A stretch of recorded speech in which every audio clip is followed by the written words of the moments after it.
So Jordan, the candidate is in the interview and the client or the employer's picked up a gap on the CV or a job loss, and asked very quickly, this is difficult reading, can you explain why? What advice would you offer? Yeah, so you're talking about a bit of a job hop is kind of the industry term. There can be reasons for it sometimes, and again, I think in a previous question in this series, I used the phrase "honesty prevails," and I think I'm going to go back to that here.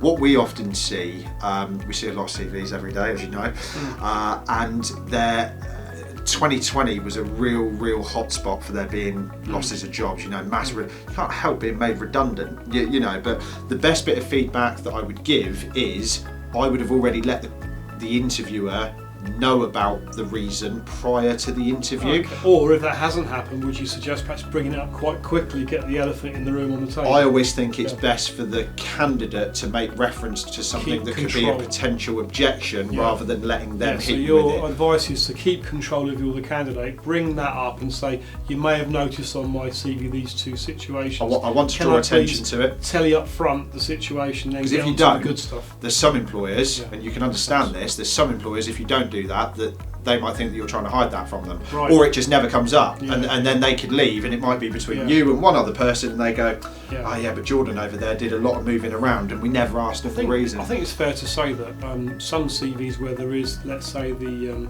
appearance of what you would call job hopping, that if you're utilising the services of a recruiter, that gives an opportunity to explain that rather than sending a CV blind to an employer, because a blind CV with no backing behind it could just get rejected potentially. Yeah, absolutely. And on your CV, if there is a gap, there is no harm in putting a reason for leaving on a CV.